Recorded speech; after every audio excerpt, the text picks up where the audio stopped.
안녕하세요. 암이라는 큰 병을 이겨내고 있는 40대 중반의 가정주부입니다. 다행히 이 병이 깊지는 않아 치료받으면 금방 지날 거라고 하지만 큰 병이기에 너무 놀라고 심적으로 힘이 들었습니다.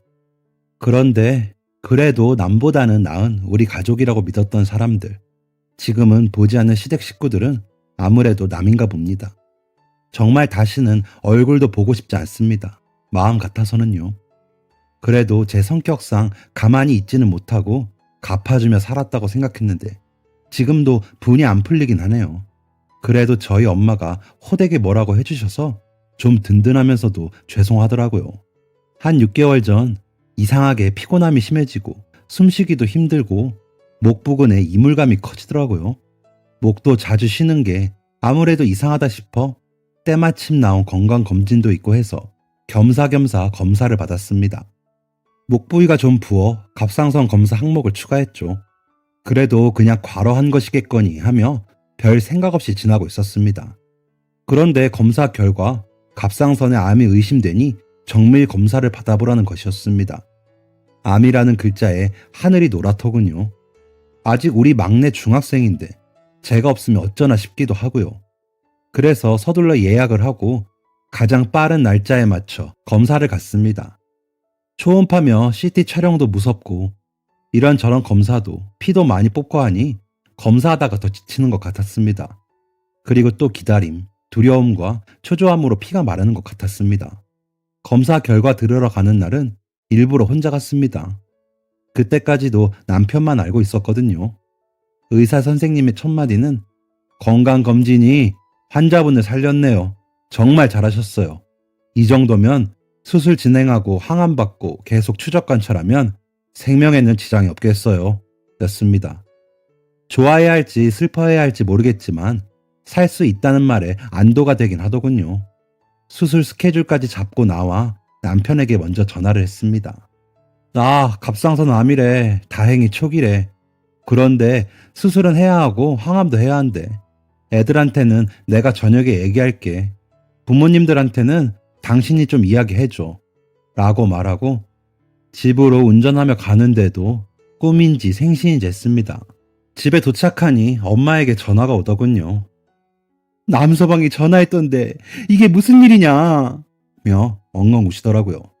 그래서 엄마 괜찮아. 수술하고 치료받으면 다 낫는데 수술 날짜도 잡고 왔어. 걱정 마. 완전 초기라서 수술도 잘 될 거래. 그동안 내가 좀 무리했나 봐. 라며 최대한 덤덤히 말하는데도 눈물이 투두둑 떨어지더라고요. 그래도 엄마를 진정시켜드리고 싶어 겨우 억누르며 엄마, 사람이 어떻게 살면서 안 아파? 기계도 고장나고 고치면서 쓰는데 의사 선생님이 다행이래. 의사 선생님이 그렇게 이야기하는 거 봤어?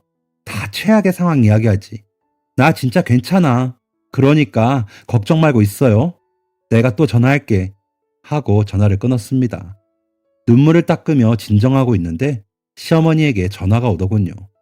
그래서 받았더니 예, 갑상선 암이라고? 아이고 이게 무슨 일이라니. 우리 집안에 암 환자는 없는데. 그래, 수술비나 이런 건 어떻게 하니? 하시기에 보험 들어놓은 거 있어서 암 진단 서류 받은 거 제출하면 진단금 나오고 수술비도 나올 거예요. 걱정 안 하셔도 돼요. 라고 했습니다. 그러자 그래? 그거 참 잘했다. 원래 아플 때 돈 걱정부터 드는 거야.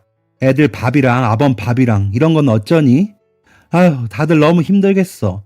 그러게 좀 조심 좀 하지. 어쩌다 그런 몹쓸 병에 걸려? 하시기에 어머니, 저 이제 막 진단받고 나왔어요. 그렇게 제 걱정보다 돈 걱정, 애들 걱정, 아범 걱정 하시려거든 전화 끊겠습니다. 저는 지금 제 몸이 더 걱정이라서요. 라고 했죠. 아이고, 그래.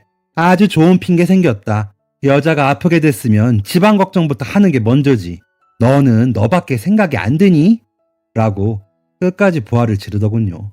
그래서 어머니, 끊는 게 좋겠어요. 나중에 아범더러 연락드리라고 할게요. 라며 끊어버렸습니다. 아무리 며느리는 남이라지만 정말 남보다도 못한 시어머니의 말들이 그날따라 너무 아프고 쓰리더라고요. 평소에도 생각 없이 말을 뱉으시기도 하고 자신의 아들밖에 모르시는 분이라 2, 3년에 한 번씩 다투곤 했는데 아이들이 있다 보니 다시 뵙게 되어 관계는 유지하고 있었습니다. 저희 애들한테는 엄청 지극정성이시거든요.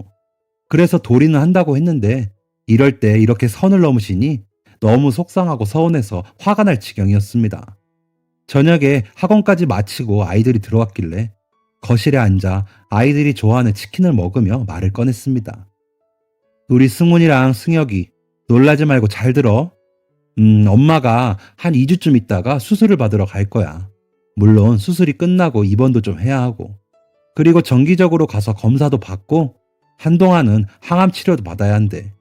그래서 엄마가 조금 너희를 전처럼 돌봐주지 못하는 시간이 생겼어. 정말 미안해. 근데 이건 엄마도 어쩌지 못하는 거라 이해해주고 응원해줬으면 좋겠어. 라며 눈물 콧물 쏟으며 이야기를 하는데 큰애가 엄마, 암이래요? 몇 기요? 하며 묻더라고요. 그래서 다행히 1기이고 수술하고 치료받으면 생명에는 지장이 없대. 엄마가 자리를 비우는 동안에는 도우미 아주머니 오시라고 할 거야. 승훈이랑 승혁이 생활은 달라질 것 없고 엄마 없는 동안에도 성실하게 자리 잘 지킬 수 있지? 라고 말하는데 두 아이 모두 제 품에 파고들어 엉엉 울더군요. 너무 미안하고 마음이 아팠습니다. 매일 곁에서 있던 엄마가 한순간에 병원 신세 지느라 없어지면 얼마나 힘들겠어요. 몸적으로나 심적으로나. 괜히 기라도 죽을까 걱정도 되고요. 또 남자아이들인지라 제 손으로 할 줄 아는 게 없어 더 걱정되기도 했죠. 이럴 줄 알았으면 좀 가르쳐 놓을 걸. 조금만 더 하다가 늦어버린 걸 후회하기도 했고요. 그렇게 두 아이들과 울고 불고 응원의 말들을 주고받고 방에 들어와 남편을 보니 시어머니가 생각이 나더군요.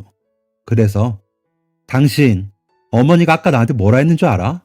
아니 아픈 사람한테 전화해서 그게 할 소리야? 라며 괜히 남편만 잡았죠.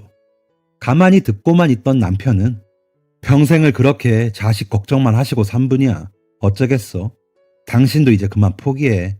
사실 나도 전화할까 말까 고민하다가 그래도 아셔야지 싶어서 전화했는데 바로 후회했어. 우리 엄마지만 나도 포기다. 진짜 우리 그냥 적당선에서 서로 대충 하고 말자. 애들 못 보시면 병나시니까 애들 얼굴이나 보여드리자고. 나도 이번에 너무 실망해서 엄마 얼굴 안 보고 싶어. 근데 아버지가 걸리는 거지. 라고 하며 한숨을 쉬더라고요. 그러더니 어깨를 들썩이며 울더군요. 평소에도 저와 시어머니 사이에서 중재를 잘하는 남편이었습니다. 거의 제 편을 들어주었죠. 그러면서도 시댁과 인연을 끊지 못한 걸 정말 시아버지 때문이었습니다. 시아버님은 세상 그런 분께서 안 계시다 할 정도로 온화하시고 며느리들한테도 정성으로 하시거든요.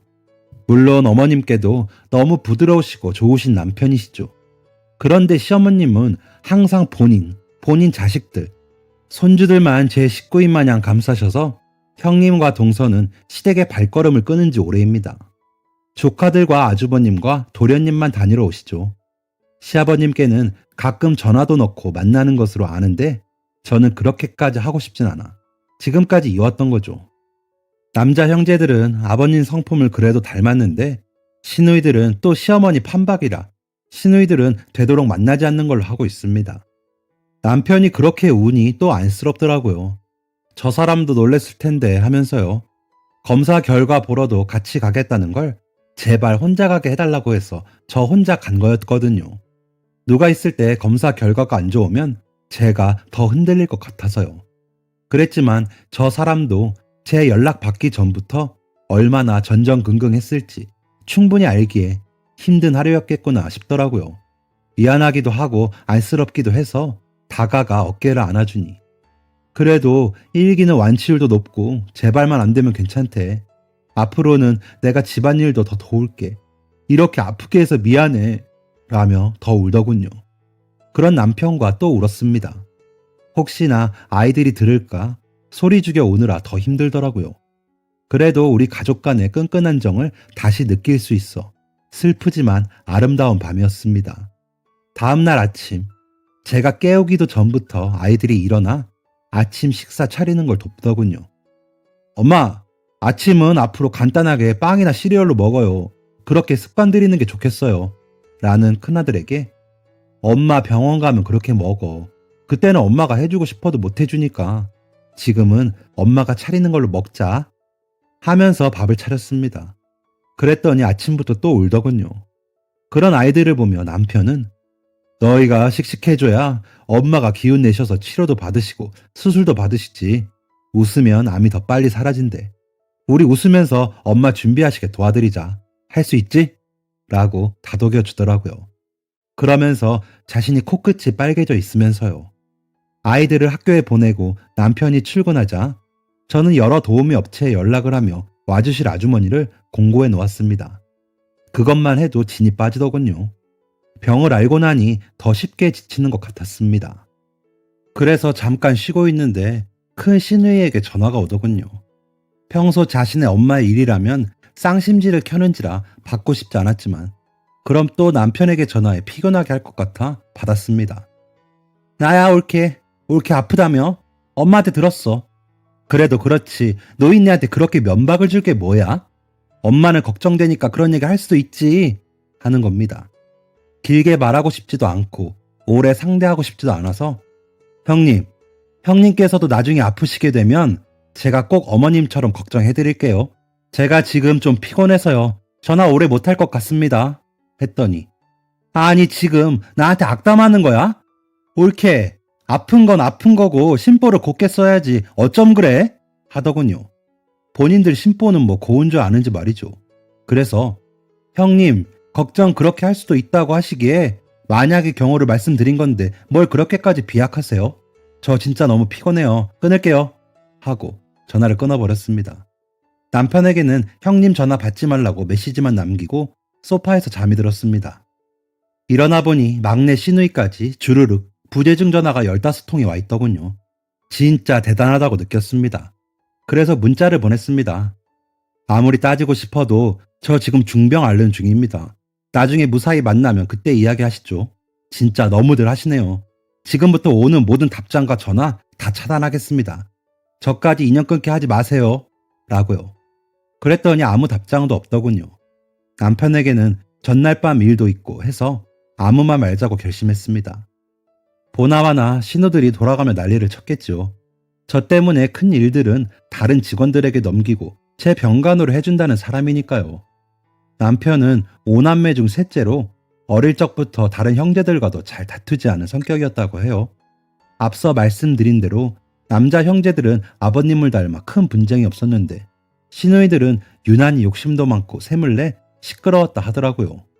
새 아들은 회계사, 세무사, 법무사인데 시누이들은 공부도 못하고 대학도 지방에서도 구석에 있는 전문대를 나와 알바만 하다가 시집을 갔습니다. 말이 좋아 알바지. 큰 시누는 큰 아주버님 사무실에, 막내 시누는 저희 신랑 사무실에서 사무보조처럼 일하다 선봐서 시집 갔죠.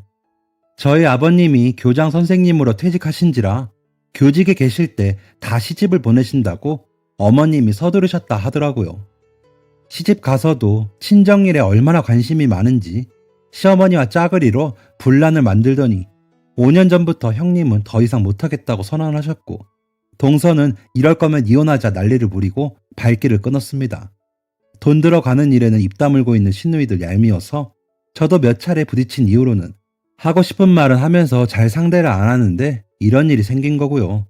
똑똑한 아드님들 두신 시어머니 텃세거니 하고 버티자 했던 게 잘 사는 우리 가족 왜 저런 사람들 때문에 분란이 돼야 하나 싶어서 그냥 남편 보고 참은 거기도 했고요. 남편은 정말 좋은 사람이거든요.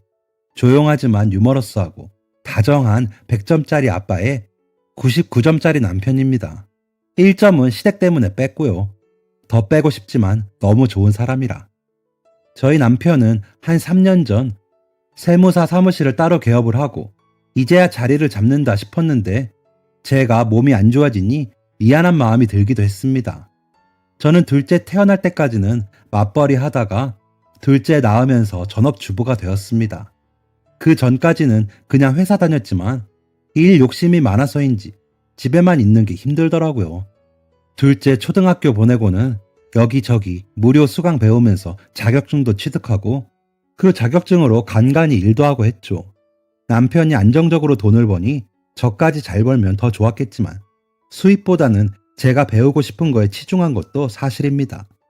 그래도 남편은 제가 배우면서 집안 살림에 응용해서 인테리어도 좋아지고 환경이 좋아졌다면서 칭찬해주는 사람입니다. 홈 인테리어와 정리 전문가 분야의 자격증을 취득하다 보니 집안 살림을 허투루 하지 않는 편이기도 했고요. 저희 집에 와보신 몇몇 분의 의뢰를 받아서 간간히 일하면서 약간 무리를 한 것이 2년 정도 된 것 같습니다. 그랬다고 그 사이 몸에 이상이 생길 줄은 누가 알았겠습니까? 엄마는 별걸 다 배우고 그런다. 남의 집 일 하러 다니냐? 그러다 몸 상해. 라며 재봉틀 돌리는 저에게 잔소리하시곤 하셨는데 그 말이 맞았나 봅니다. 저희 시어머니는 괜히 그깟 일 좀 한답시고 살림 허투루 하지 말아라. 그 돈 모아서 내 용돈은 좀 주냐? 에휴, 요즘은 나이 들어도 돈이 있어야 나가서 무시 안 당하는데 내 주머니 채워주는 자식은 없다 하셨었습니다. 삼형제가 한 달에 80만 원씩은 보내고 있는데 저렇게 말씀하시니 환장할 지경이었습니다. 이 금액은 삼형제가 상의해서 맞춘 거예요. 누구 하나 더 드리거나 덜 드리면 난리가 날 테니까요. 더 주는 쪽에 맞춰라 성화일 거고 덜 주는 쪽은 시누이들과 드자비가 시작되겠죠. 그래서 미리 상의해서 80만 원으로 합의를 봤답니다. 적지 않죠. 게다가 저희는 부모님 생신 있으면 생신인분 50만 원 용돈 따로 챙겨드리거든요. 명절 때도 상차림비 50만 원 드리고요. 양가 부모님 나중에 큰 행사나 2년에 한 번이라도 여행 보내드린다고 30만 원씩 모으고 있기도 하고요. 은근히 부모님 앞으로 들어가는 돈이 많은데 돈 생기면 달라니 말인지 뭔지 싶어. 어머니, 한 번에 큰 돈 들어오긴 하지만 다달이 나누면 얼마 되지도 않아요. 아직 그렇게 전문적이지도 않고요. 애들 학원비 내면 없어요. 이렇게 대답하면 어이그 아무튼 고분고분하게 네 하는 법이 없다 하시며 전화를 끊곤 하셨죠.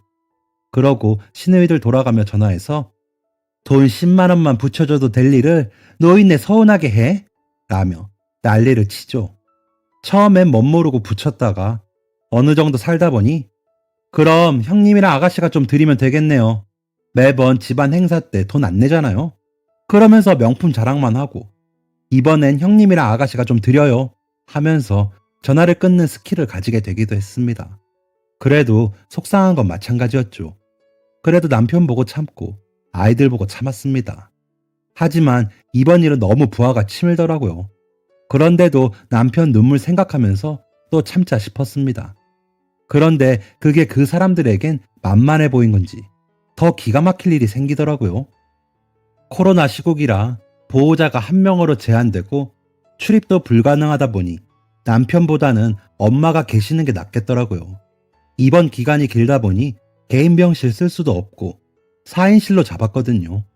그래서 엄마 보고 와주십사 하고 PCR 검사 받고 평점 좋은 도우미분으로 면접 마치고 주 2회 청소, 세탁 부탁드려 놓았습니다.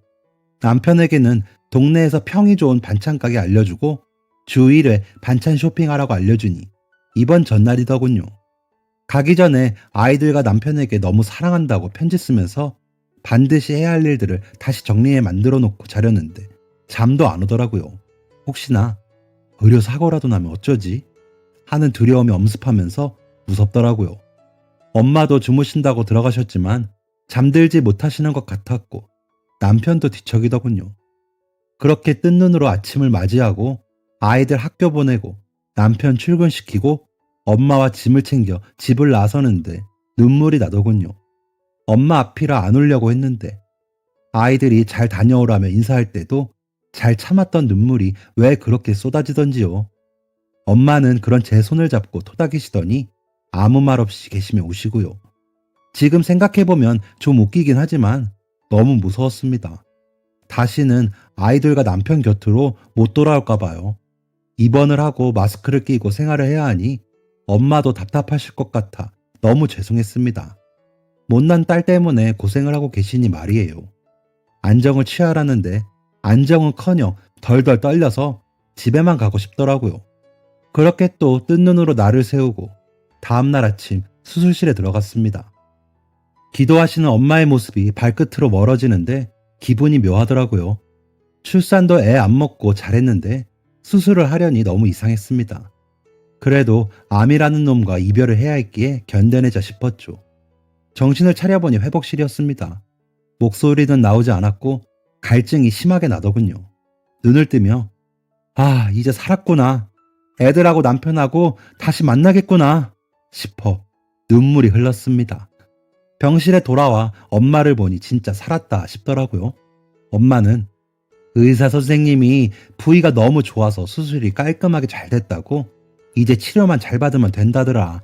얼른 낫자. 얼른. 됐다. 됐어. 하시면서 우시더라고요. 마취가 풀릴 때는 정말 아프더군요. 그래도 살았다는 안도감에 견딜 수 있겠더라고요. 항암 치료도 한 3회만 받으면 될 것 같다고 하시고 실밥 풀면 태어날 수 있다는 이야기에 하늘을 날 것 같았습니다. 물론 그때는 주먹만큼 먹어야 하는 약도 몰랐고 항암 치료가 그렇게 힘든 줄 몰랐으니 그랬던 것 같습니다. 어쨌든 저는 우리 가족이 있는 집으로 돌아왔습니다. 간병인을 부르겠다는 제게 자신이 조금 더 하고 싶다고 하시는 엄마의 고집은 좋은 핑곗거리였죠. 그래서 엄마께서 조금 더 계시기로 하고 도우미 분은 계속 나오시라고 했습니다. 엄마에게 그런 집안일까지 시키고 싶지 않아서요. 아이들은 할머니 밥 먹으니 좋아하더라고요.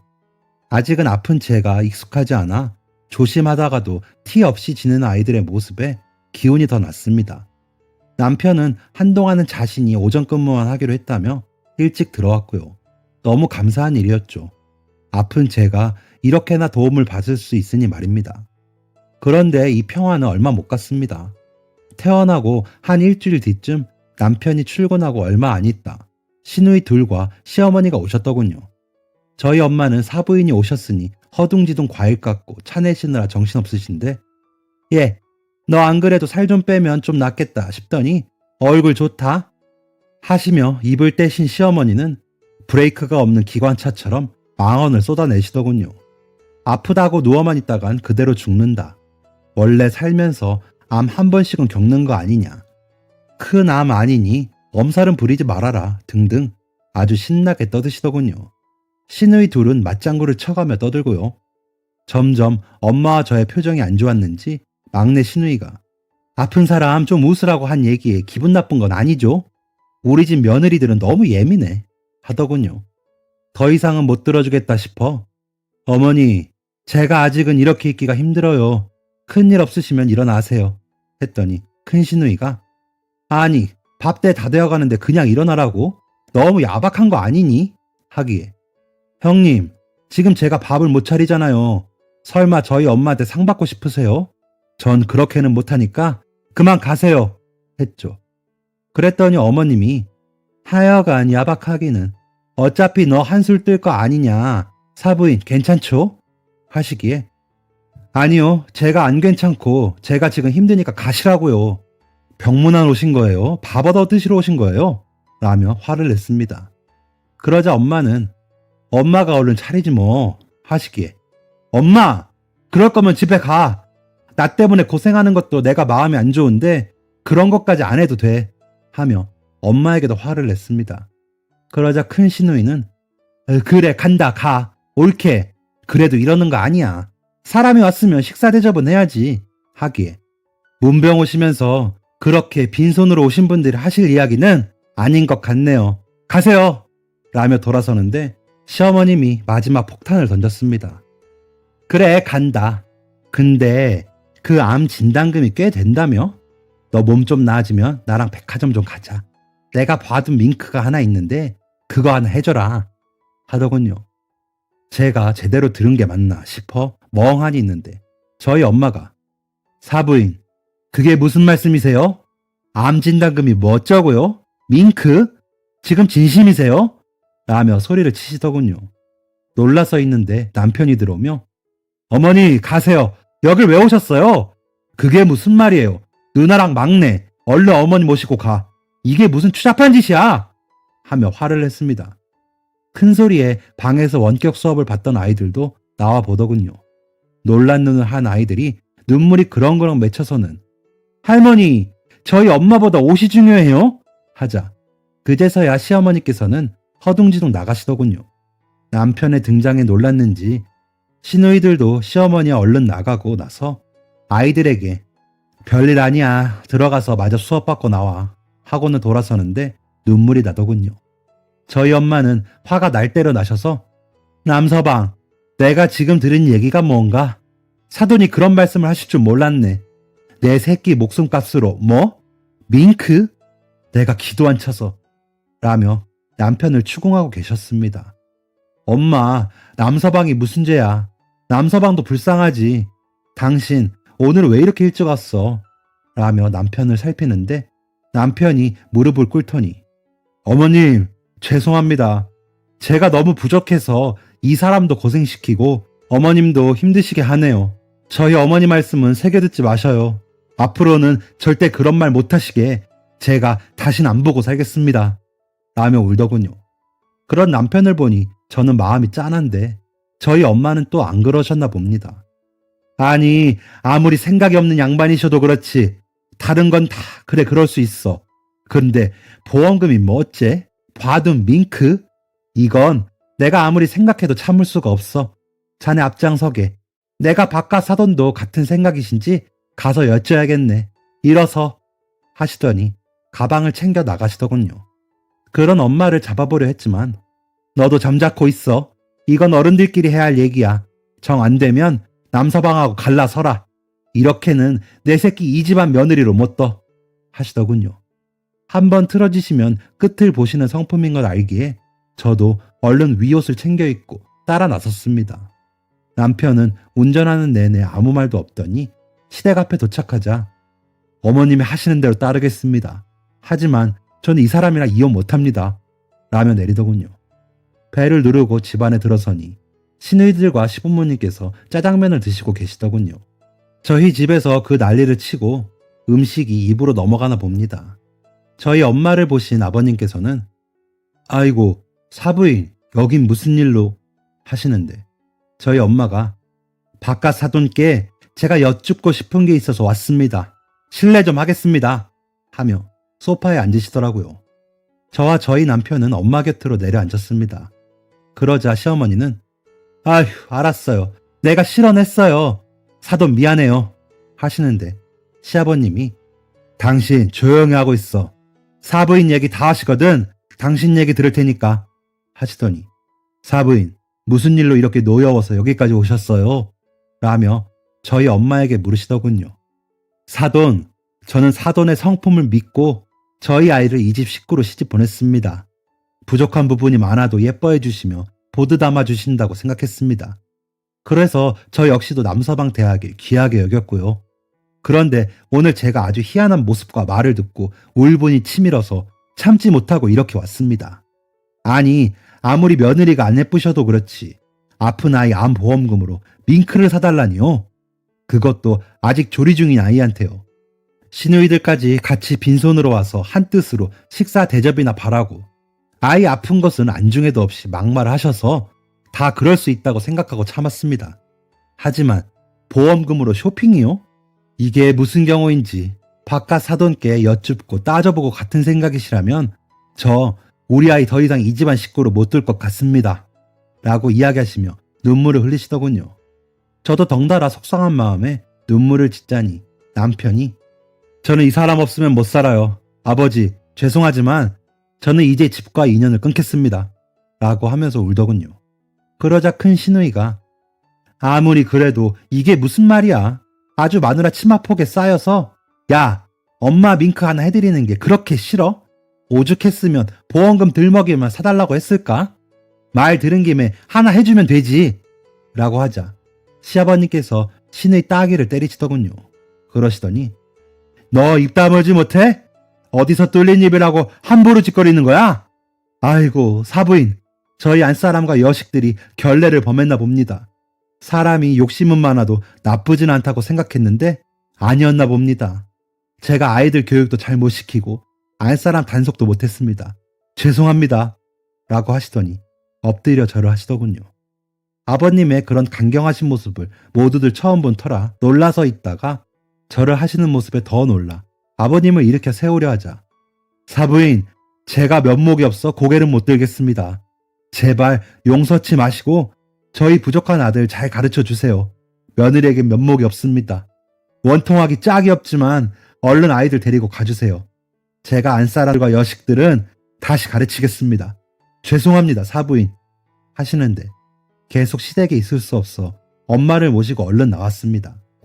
남편은 저와 엄마를 집 앞에 데려다 주더니 아무래도 아버지 때문에 가보고 올게요. 이번만 가고 다신 안 가겠습니다. 라며 시댁으로 가더군요. 엄마와 집으로 돌아오니 아이들이 거실에서 기다리고 있었습니다. 저에게 달려와 안기면서 둘째가 엄마, 나 이제 명일동 할머니는 안 갈 거야. 형도 안 간댔어. 라며 씩씩거리더군요. 그래서 그런 건 좀 더 생각해보자. 엄마가 지금 좀 기운이 없어. 배고프지? 엄마가 밥 해줄게. 하는데 엄마가 덜아, 내 새끼들 밥은 내가 해먹일 거야. 라며 주방으로 가셨습니다. 엄마의 뒷모습에 눈물이 나더군요. 그래서 괜히 아들들만 꼭 안아주었습니다. 저녁이 돼서야 집으로 돌아온 남편은 많이 울었는지 눈이 많이 부어 있었습니다. 목도 잔뜩 쉬어서는 어머님 죄송합니다. 이제는 진짜 다시는 이런 일 없을 겁니다. 약속을 받고 왔어요. 정말 죄송합니다. 하면서 울더군요. 그런 남편을 제가 가서 안아주었습니다. 효자인 남편이 마음이 얼마나 아플지 느껴졌거든요. 엄마는 그런 남편을 보시더니 그래도 어떻게 부모 자식 간의 연을 끊겠나. 바깥 사돈 께 충분히 사과 받았고 단돌이 해주신다고 했으니 그걸로 됐네.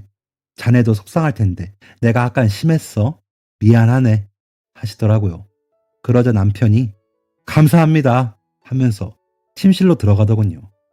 아이들과 엄마께 들어가겠다고 하고는 남편을 따라 들어왔습니다. 남편은 절 보더니 미안해. 엄마랑 누나랑 막내는 끝까지 잘못을 몰라. 그냥 찾아오지도 가지도 말고 살자고 하고 왔어. 몇 시간을 이야기해도 끝이 없더라. 그런 사람들 상대하게 해서 미안해. 아버지 생각하면 마음이 아픈데 그래도 안 보고 사는 수밖에 없을 것 같아. 이제 신경 쓰지 말고 전화도 다 차단해. 어머님, 아버님, 이제 우리고 모시고 살 거라고 했어. 집에는 못 오실 거야. 당신 아픈데 이런 일 겪게 해서 미안해. 라며 울먹거리며 말하는 남편의 모습에 마음이 아팠습니다. 그래서 안아주었더니 우리 부모님들 여행 보내드리려고 모으던 거 있잖아. 이번에 다 털어서 어머님이랑 아버님 제주도 보내드리자. 풀코스로 호텔 좋은 데로 했어. 그리고 내가 이번에 좀 목돈이 들어올 게 있는데 그걸로 아버님 어머님 차 바꿔드리자. 그 차 오래 타셨잖아. 내가 그렇게라도 해야지 마음이 좀 편해질 것 같아. 당신 병간도 이렇게 해주시는데 라며 씻으러 갔습니다. 끝없이 요구만 하던 시어머니와 시누이들을 생각하니 쌤통이다 싶으면서도 힘들어할 남편 생각에 마음이 무거웠습니다. 그 후로 정말 시어머니와 시누이는 일절 연락 없더라고요. 시아버님만 미안하다며 연락하셨습니다. 아버님이 무슨 죄인진 모르겠지만 말이죠. 형님과 동서 말에 의하면 아버님께서 굉장히 무서우신 부분이 있으시다고 하더라고요. 형님과 동서 문제 터졌을 때도 시누이들한테 엄청 무섭게 하셨다고 하더라고요. 몸 상태 좋아지면 아버님이랑 넷이서 밖에서 만나자고 하더군요. 지금도 그렇게 뵙고 있다면서요. 저도 진작에 그럴 걸 그랬나 봅니다. 그랬으면 우리 엄마 그런 험한 꼴 보게 하는 거 아닌데 말이죠. 그래도 도리 하겠다고 했더니 호구가 됐었나 봅니다. 그 일이 있고 한 달을 더 계시던 엄마께서는 친정으로 돌아가셨습니다. 남편은 약속했던 여행부터 예약해 주더라고요. 차는 고르고 있고요. 고맙더라고요. 저 사람 속은 말이 아니겠지요. 저는 이제 항암 치료를 1차 끝냈습니다. 정말 힘들더라고요. 진짜 이러다가 잘못되는 거 아닌가 싶을 정도로요. 그래도 남편이 여전히 잘 도와주고 있고 아이들도 열심히 하고 있으니 저 완치될 수 있겠죠. 시어머니와 시누이 연락만 없어도 한결 편하긴 합니다. 전국의 환우 여러분 모두 힘내셔서 다 이겨내시길 바랄게요. 아파 보니 건강이 최고입니다. 모두가 건강하도록 기도하겠습니다. 지금까지 사연 들어주셔서 감사합니다. 사연이 재밌으셨다면 구독과 좋아요를 눌러주세요. 감사합니다. 안녕히 계세요.